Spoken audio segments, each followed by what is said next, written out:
Hello मेरे प्यारे बच्चे, कैसे आप सभी। स्वागत है आप सभी का हमारा यूट्यूब चैनल टारगेट रिजल्ट पे। मैं आपका अपना दीपू सर। जैसा कि आप सभी को पता है, मैं पिछली क्लास में एक्सरसाइज 1.1 का प्रश्न सोल्व किया था। तो आइए आज के वीडियो में हम समझेंगे एक्सरसाइज 1.2। लेकिन मैं वीडियो चालू करने से पहले आप सभी से रिक्वेस्ट है कि अभी तक आपने हमारा यूट्यूब चैनल को सब्सक्राइब नहीं किया है, अभी जाइए और आप सभी का अपना प्यारा सा यूट्यूब चैनल टारगेट रिजल्ट तक को सब्सक्राइब करें। और अगर आप चाहते हैं कि घर बैठे सारे क्लास 6 to 12 क्लास का आनंद ले सके तो आप भी देखिए और अपने दोस्तों के पास भी शेयर करिए, ताकि आपकी तरह वो भी घर बैठे पढ़ सके। फिलहाल बिना विशेष शब्दों को बोले हुए आइए स्वागत करते हैं आप सभी को एक्सरसाइज 1.2 का। इसमें पहला प्रश्न है, यहाँ पर प्रश्नावली 1.2 10th class NCERT. 10th class NCERT में आइए पहला प्रश्न है आपका। पहला प्रश्न है कि निम्नलिखित संख्याओं को, यहां मैं लिख देता हूं आप सभी के लिए, निम्नलिखित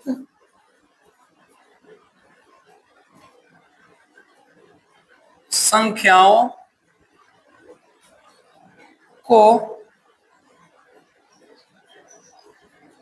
अभाज्य गुणनखंड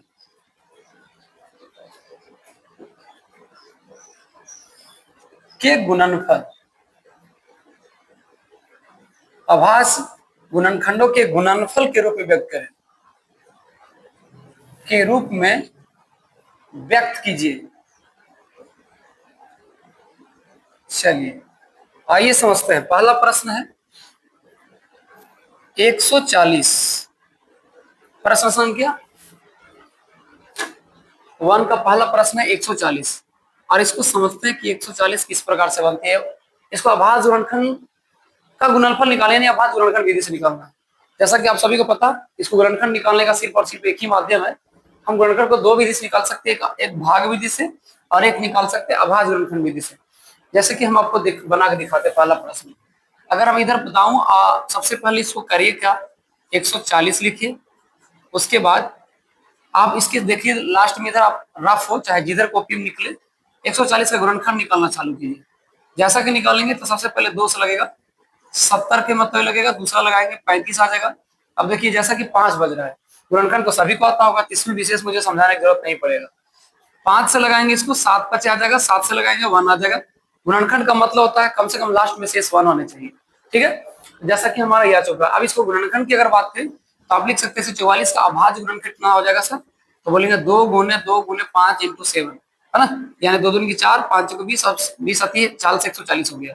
अब इसका आंसर अगर देखा जाए सर, तो 2 के स्क्वायर, इसका स्क्वायर के फॉर्म में लिखते हैं, 2 के स्क्वायर हो गया 5 इंटू 7, ये रहा इसका आंसर, ठीक है। ये हुआ अभाज्य गुणनखंड बनाने का मुख्य रूप। अब जैसा कि चेक करके देखेंगे तो आपको आंसर जरूर प्राप्त होगा इसका 1.2। मैं भी आपके साथ देखता हूँ कि ये सही आंसर है या नहीं। ऐसे बहुत ज्यादा भारी प्रश्न नहीं है, हल्का प्रश्न है, ये आंसर आ जाएगा। बस इसको तोड़ना रहता है। इसमें तोड़ना ऐसे रहता है जैसे हम लोग भाग देते हैं। क्या करेंगे, सबसे पहले 140 लिखेंगे, 140 को भाग विधि से सोल्व करिए रफ में जहां आपको जगह मिले, और यहाँ आपको बस जितना फैक्टर जो आएगा, गुणनखंड जो आएगा किया हुआ, वो एक साथ लिखिए और पेयर बनाने की कोशिश कीजिए। पेयर बोले तो जोड़ा, अगर एक दूसरे को पेयर बन जाता है तो उसको लिख देंगे, बाद बाकी अगर नहीं बने तो उसको ऐसे ही छोड़ देंगे। जैसा कि 2 का पेयर था 2, तो हमने 2 का स्क्वायर कर दिया, 5 और 7 का पेयर नहीं था, हम ऐसे लिख दिए। ये रहा प्रश्न संख्या 1। आइए बिना देर किए हम चलते प्रश्न संख्या 2 के पास। प्रश्न संख्या 2 बोल रही है क्या, 156। आइए 156 को हम सोल्व करके दिखाते हैं कि 156 किस प्रकार से होगा।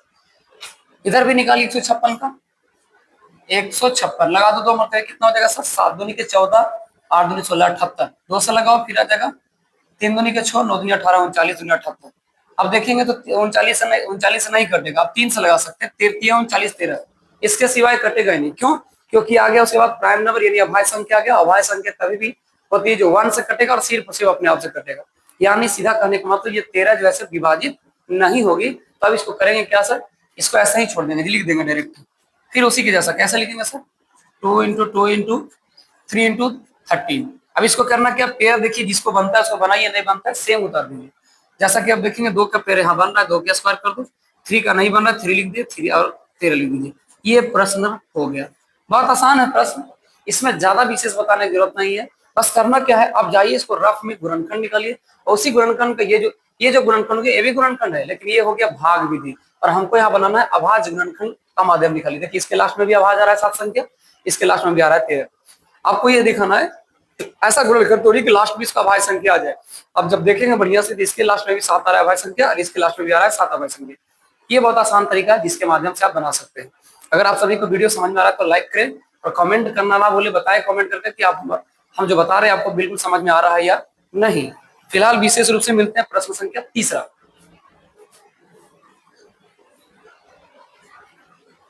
प्रश्न संख्या तीसरा कह रही है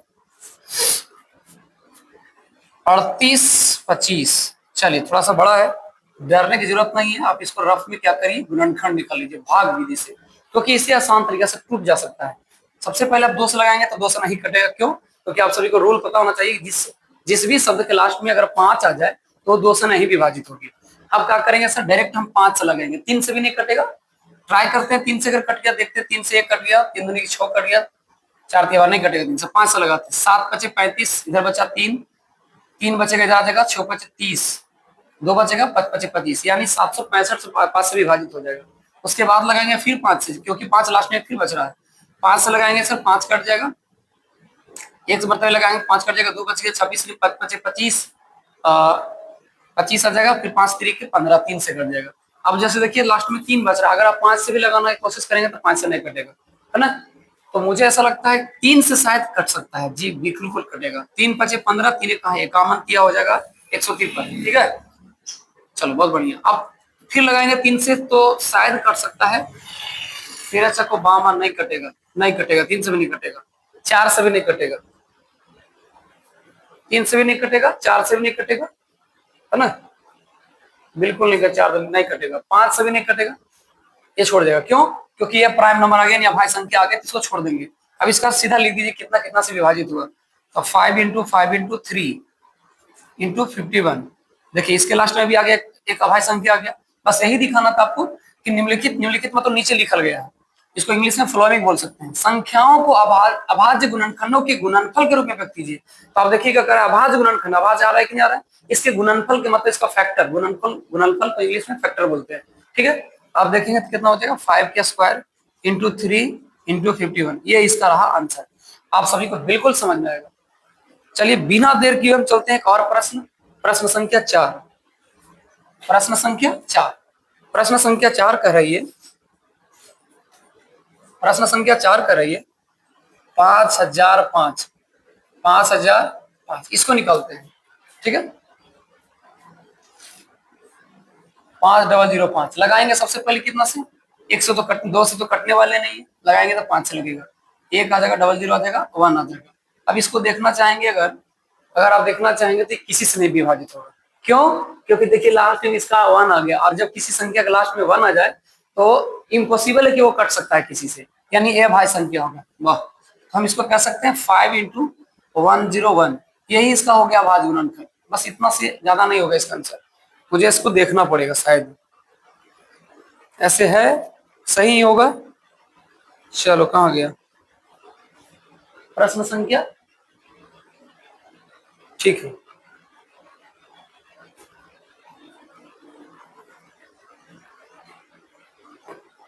एक सेकेंड, एक सेकेंड, यहाँ एक गलत हो गया क्या, 51 3 से विभाजित हो रहा है, यहाँ 3 के स्क्वायर और 17 हो जाएगा, 17 51 हो रहा था, लेकिन ये प्रश्न को एक बार फिर देखना पड़ेगा। कहाँ हम देख रहे थे, कुछ और चला गया, कुछ और। प्रश्न संख्या 4, चलो ठीक है, बिल्कुल आप देखोगे इसको एक बार तोड़ के और देखते हैं इसको, और टूटेगा अभी ये प्रश्न, प्रश्न भी है और टूटेगा। क्या करना है, सबसे पहले लगा दिए कितना से सर, 5 से, 5 से विभाजित नहीं होगा, 5 से विभाजित नहीं होगा, 5 से विभाजित एक सेकेंड इतना आ गया। इससे पहले मुझे लगाना पड़ेगा 13 से, शायद 13 से विभाजित हो रही है प्रश्न, प्रश्न संख्या कितना से विभाजित हो रहा है, 13 से, यानी 4 उपचार इसको प्राइम नंबर आता है। सबसे पहले लगाते हैं 5 से, जब हम 5 से लगाएंगे इसको तो कितना आ गया प्रश्न, 5005 ही तो है, 1.2 की 4, 5005, 7 बचे 35, ठीक है, हम लगाएंगे सबसे पहले 5 मरते हुए तो कितना आ जाएगा 1005 आ जाएगा। 5 एक है 5। उसके बाद लगाएंगे 7 से, तो 7 के साथ 7 भागा 1001। 7 एक है 7, 3 आ गया, 0 7 को 28 आ गया, 28 आ गया, 2 आ गया, 7 एक है 143। 3 मरतबे कट जाएगा 143 से। ठीक है, 3 3 9, 4 3 12। फिर से एक बार देते हैं 1001 लगा देते हैं 3 से, 3 3 के 9 है ना, घट के आ जाएगा 1। फिर लगाओ 3 तिया, 3 तिया 9 आ गया 1, नहीं 7 से लगाना है, 3 से नहीं कटेगा। 7 से लगा के देखते एक बार, चेक करना पड़ता है प्रश्न को कि कौन संख्या कितना से विभाजित हो रहा है। जब 7 से आप लगाएंगे तो आ जाएगा 7 एक 7 आ जाएगा 3, 7 को 28 आ जाएगा 2, और 28 आ जाएगा कितना 2, ऊपर से लगाएंगे 1, 7 3 के 143। ठीक है, अब 143 अगर लगा के देखेंगे, अभी और कटा था हम इतना ही छोड़ दिए थे। 143 जैसे ही आ गया तो ऐसा लग रहा है कि भी और कटेगा, क्यों? 143 है। अगर हम 7 से लगाते हैं तो 7 दूनी की 14 नहीं कटता है, 3 से लगाते हैं, 3 भागा चेक करके देखते हैं कटता है या नहीं। तो 6 दूनी की 36 18 में 4 तिया 12 आ जाएगा, ऊपर से कितना 2 23 नहीं कटेगा। 3 से नहीं कटेगा तो 4 से भी नहीं कटेगा। अब इसको डायरेक्ट लगाते हैं हम, अब इसको डायरेक्ट लगाते हैं 7 से, तो 5 से 7 से नहीं कटा। अगर इसको तोड़ा जाए 143 को, ये टूट नहीं रहा है, अब टूट नहीं रहा है तो 9 से बेसी लगाना भी नहीं है। तो ऐसा करते हैं, इसी को 2 भाग में तोड़ देते हैं। एक बार तोड़ते हैं 13 इंटू 11 करते हैं, तो ऐसा मुझे लग रहा है आ जाएगा 13 और 13 13 143। ठीक है, बिल्कुल। यानी कहने का मतलब तीनों के तीनों ये इसको तोड़ दिए 11 में और 13 में। अभाज्य गुणनखंड का सीधा मतलब होता है आप मैक्सिमम इसको तोड़ के छोटा कर सकते हैं। जब इसको जितना ज्यादा तोड़ा करे छोटा करेंगे, 143 से इसको जब तोड़ेंगे 2 भाग में तो दोनों दोनों अभाज्य संख्या आएगा, 11 आएगा, 13 आएगा। अब इसका आंसर कितना हो जाएगा सर? तो कहेंगे 5 इंटू 7 इंटू 11 इंटू 13। अब इसका सीधा आंसर आ जाएगा, बस इतना ही, यही इसका आंसर हो जाएगा। चारों का चारों हो जाएगा अभाज्य संख्या। इस प्रकार से आप चाहो तो बना सकते हो।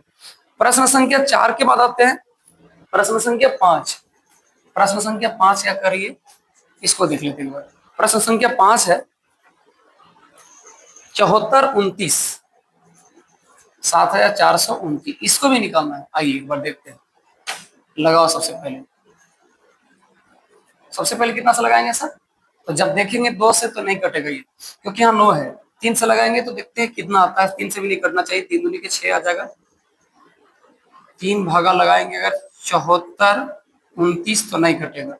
3 दूनी के कितना आ जाएगा 6 आ जाएगा, 1 आ जाएगा, 5 5 दूनी 15 हो जाएगा ना, 4 तिया 12 2 आ जाएगा, 7 3 के 21 आ जाएगा, नहीं कटेगा, 19 लास्ट में शेष आ रहा है। तो करना इसको क्या है सर, इसको 2 अलग अलग 3 अलग अलग भागों में आएगा, तीनों तीनों यही आ जाएगा, क्योंकि 29 आ रहा है, 29 को प्राइम नंबर है, 29 जब को प्राइम नंबर है तो ये कटेगा किसी से नहीं। तो करेंगे क्या, इसका फैक्टर निकालते हैं। अब जब इसको फैक्टर करेंगे तो सबसे पहले हम 12, जब 2 से नहीं कटेगा तो 4 से भी नहीं कटेगा, 4 से नहीं कटेगा तो 4 के जितना फैक्टर आएगा उससे नहीं कटेगा। अगर 3 से लगाते हैं 3 से भी नहीं कट रहा है तो पक्का 6 से भी नहीं कटेगा, 9 से भी नहीं कटेगा। तो इसका मतलब कितना से लगेगा सर? तो हम सबसे पहले इसका को प्राइम नंबर लगाते हैं। इसमें सबसे छोटी को प्राइम नंबर दे रहा है, इसमें सबसे छोटी को प्राइम नंबर दे रहा है 17। तो हम 17 से लगा के देखते हैं, छोटा सा 17 भागा 74 29, तो लगाइए कितना आता है, 17 दूनी के 17 चको 68, लगाएंगे कितना हो जाएगा, कट गया 8 6 14 2 आ गया, 17 चको 17 है, कॉमन आ जाएगा 1, ऊपर से 11 ऊपर से नगर, 17 7 19 से 119। यानी कहेंगे सर जब हमने लगाया इसको तोड़ा 17 से, इसको तोड़ा 17 से, तो कितना बच गया, 17 से तोड़ा तो हो गया 437। अब 437 को भी तोड़ेंगे क्योंकि 437 भी दूसरा का को प्राइम नंबर है, तो 437 को तोड़ेंगे तो 2 अलग अलग भागों में होगा। जैसे 437 को अगर तोड़ते हैं तो इसका छोटा को प्राइम, इसका छोटा भाग आएगा, ये भी फैक्टर आ गया, ये भी सॉरी ये भी आ गया भाई संख्या, वो भी कितना आ गया 3 से, 3 कटेगा नहीं। तो सबसे पहले इसको लगा के देखेंगे 17 के बाद इसका भाई संख्या कौन आ रहा है, 17 से ऊपर जा रहा है, 17 से बाद 18 नहीं आएगा, 19 आएगा। हम 19 से लगा के देखते हैं, 19 से लगाएंगे कितना आ जाएगा, 19 दूनी की 38, घटाव खत्म हो गया, 13 से 8 5 13 5 57 आ गया, 19 3 57 23। अब 23 खुद अभाज्य संख्या आ गया। यानी सीधा इसका मतलब हो गया कि ये जब टूटेगा तो टूटेगा कितना से 17 गुने 19 गुने 23। ये इसका रहा अभाज्य संख्या, ये रहा इसका अभाज्य गुणनखंड। अब बताइए आप सभी को क्या वीडियो समझ में आया? क्या ये प्रश्न आपको समझ में आया कि कितना कितना का फैक्टर हो रहा है? अगर आपको समझ में आ रहा है तो मैं चाहता हूं कि वीडियो पॉज करिए, इसको नोट डाउन करें, ताकि मैं आप सभी के लिए आगे बता सकूं। वीडियो पॉज करके नोट डाउन करें, तब तक मैं आगे बढ़ता हूं। ठीक है?